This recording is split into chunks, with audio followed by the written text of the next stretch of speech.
Raiganj rail স্টেশনে ATVM machine নিয়ে সাধারণ যাত্রীদের অসুবিধা। যাত্রীদের দাবি অপারেটর নিয়োগের। রায়গঞ্জ রেল স্টেশনে যাত্রীদের সুবিধার্থে বসানো হয়েছে ATVM automatic ticket vending machine. এই মেশিনের মাধ্যমে কাউন্টারে লাইনে দাঁড়ানো ছাড়াই যাত্রীরা নিজেরাই দ্রুত টিকিট কেটে নিতে পারেন। স্টেশনে ভিড় কমানো ও যাত্রী সেবাকে আধুনিক করার উদ্দেশ্যেই এই এটিভিএম মেশিন স্থাপন করেছে রেল কর্তৃপক্ষ। তবে সমস্যা দেখা দিয়েছে ব্যবহার নিয়ে। স্টেশনে মেশিন বসানো হলেও বহু প্রান্তিক যাত্রী নিজেরাই এই মেশিন অপারেট করতে পারছেন না। ফলে ভিড়ের সময় টিকিট কাটতে গিয়ে অনেকেই বিপাকে পড়ছেন। যাত্রীরা বলছেন, প্রশিক্ষণের অভাব ও প্রযুক্তিগত ব্যবহার সম্পর্কে অজ্ঞতার কারণে তাদের পক্ষে এটিভিএম পরিচালনা করা কঠিন হয়ে দাঁড়িয়েছে। এই পরিস্থিতিতে সাধারণ যাত্রীদের দাবি, এটিভিএম মেশিনের পাশে রেল কর্তৃপক্ষের পক্ষ থেকে একজন কর্মী বা অপারেটর নিয়োগ করা হোক, যাতে মেশিন ব্যবহার করতে না পারা যাত্রীরা সহজে টিকিট কাটতে পারেন। এই বিষয়ে সাধারণ যাত্রী গৌরাঙ্গ চৌহান কি বলেন শুনে নেব। আপনার নাম? গৌরাঙ্গ চৌহান। বাড়ি রায়গঞ্জ উকিলপাড়ায় এবং আমি একজন শিক্ষক। বলছি যে রায়গঞ্জ রেল স্টেশনে এটিভিএম বসেছে, মানে টিকিটটা স্বয়ং সম্পূর্ণভাবে মানুষ কেটে নিতে পারবে। এই বিষয়টাকে আপনি কিভাবে দেখছেন? এখন গ্রামের প্রান্তিক মানুষ যারা কাটিহার বা হিসাবে গাড়িয়া বা বিভিন্ন জায়গা থেকে যে গ্রাম থেকে যারা আসছে তারা কিন্তু এটিভিএমে টিকিট কাটতে পারছে না। এই জায়গাটায় আমরা আবেদন রাখবো যে এখানটা একজন যেন রেলকর্মী দেওয়া হোক। রেলকর্মী দিলে পরে সহজে ভিড় এড়াতে এটা দরকার। এবং রায়গঞ্জের ক্ষেত্রে প্রচুর ভিড় বাড়ছে, ট্রেনের চাহিদা রয়েছে। যদিও টিকিটের মূল্য দিন দিন বৃদ্ধি পাচ্ছে, তৎকাল প্রিমিয়াম তৎকালেই বেশি খরচা করতে হচ্ছে। 250 টাকার টিকিট প্রায় 1000 টাকা, 1500 টাকা, 2000 টাকাতেও যেতে হচ্ছে তৎকাল প্রিমিয়াম তৎকালের জন্য।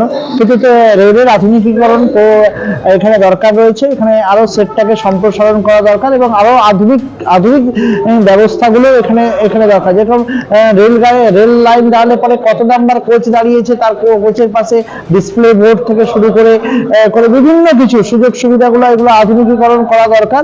আমার বিশ্বাস যে নিঃসন্দেহে আগামী দিনে হয়তো এখানে হবে। এবং 1 নম্বর প্ল্যাটফর্মে আরো সম্প্রসারণের কাজ চলছে, কিন্তু এটাকে আরো বেশি করা দরকার। সাধারণ মানুষের সুবিধা যাতে সহজে তারা পৌঁছে যেতে পারে, এই টিভিএমটা সহজে ব্যবহার করতে পারে আর এবং টিকিট যাতে সহজে কাটতে পারে। প্রচুর ভিড় হচ্ছে এখানে, প্রচুর ট্রেন আসছে, এখন বাড়ছে দিন দিন এবং দাবিও রয়েছে যে আগামী দিনে আরো বাড়বে। তাহলে 1 নম্বর প্ল্যাটফর্মের উপরে ভরসা না রেখে আরো 2 নম্বর প্ল্যাটফর্মে একইভাবে আধুনিকীকরণ করা দরকার। তার মানে এই মেশিনগুলো কি সেইভাবে ব্যবহার হচ্ছে না এই মুহূর্তে? না, এই মুহূর্তে ব্যবহার করতে খুব একটা পারছে না সাধারণ মানুষরা, যে ধরনের সাধারণ মানুষরা ব্যবহার করতে পারছে না। এখানে একজন রেল কর্মী অবশ্যই নিযুক্ত করা দরকার। এরপর শুনবো ডিভিশন এরিয়ার কনসালটেটিভ কমিটির সদস্য এনএফ রেলওয়ে কাটিহার ডিভিশনের অতনু বন্ধু লাহিড়ী। তিনি এই বিষয়ে কি মন্তব্য করলেন? রায়গঞ্জ স্টেশনে এটিভিএম বসানো হয়েছে 3টি। তারপরে সাধারণ মানুষ দাবি করছে যে এগুলো চালানোর জন্য একজন লোক নিযুক্ত করা হোক, তাতে নাকি প্রান্তিক মানুষদের অনেক সুবিধা হবে। তো আপনাদের কি উদ্যোগ নেওয়া হচ্ছে বা কি প্রস্তাব দেওয়া হচ্ছে? আমি প্রথমেই রেলওয়ে কর্তৃপক্ষকে সাধুবাদ জানাবো যে আজকে আমরা বড় বড় স্টেশনে বিভিন্ন শহরে দেখতাম যে এটিভিএম মেশিন বসানো, সেটাও আমাদের রায়গঞ্জ রেলওয়ে স্টেশনে এটিভিএম মেশিন বসেছে। আমাদের স্টেশন অনেকটাই সমৃদ্ধ হয়েছে, এটা প্রমাণ করে। কিন্তু তবুও আমরা দেখেছি কিছু কিছু ক্ষেত্রে, আমি ডিআরইউসিসি মেম্বার হিসেবে আমাকে এগুলো লক্ষ্য করতেও হয়, দেখতেও হয়। যখন কাউন্টারে ভিড় থাকে, কিছু কিছু প্যাসেঞ্জার চেষ্টা করে মেশিনের সামনে এসে খুব দ্রুত টিকিট ক্রয় করার, কিন্তু সেক্ষেত্রে দেখা যাচ্ছে যে তাদের এফিসিয়েন্সি, দক্ষতার অভাবের জন্য তারা কিন্তু কাটতে পারছে না।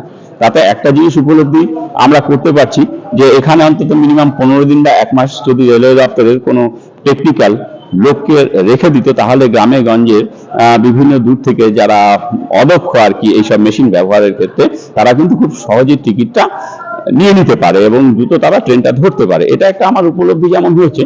আর একটা যেটা হয়েছে যে 2 নম্বর প্ল্যাটফর্মে কিন্তু টিকিট কাটার কোনো প্রভিশন নেই।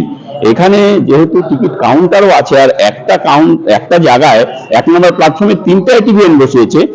যদি রেলওয়ে কর্তৃপক্ষের কোনো প্রভিশন থাকে, আমি ডিআরইউসিসি মেম্বার হিসেবে আবেদন রাখবো যে 2 নম্বর প্ল্যাটফর্মে যদি এরকম এটিভিএম বসানোর কোনো ওদের নিয়মের মধ্যে প্রভিশন থাকে, তাহলে আমার মনে হয় 2 নম্বর প্ল্যাটফর্মে যে সকল রেল যাত্রীরা যাবে টিকিট কেটে, তাদের পক্ষে খুব সুবিধা হবে। তাহলে তাদেরকে ফুট ওভারব্রিজ টপকে 1 নম্বর প্ল্যাটফর্মে এসে টিকিট কেটে আবার 2 নম্বরে যেতে হবে না।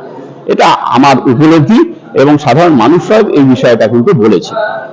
এখন আপনিও রিপোর্টার, আপনার এলাকার যে কোনো খবর পাঠান এই নম্বরগুলোতে।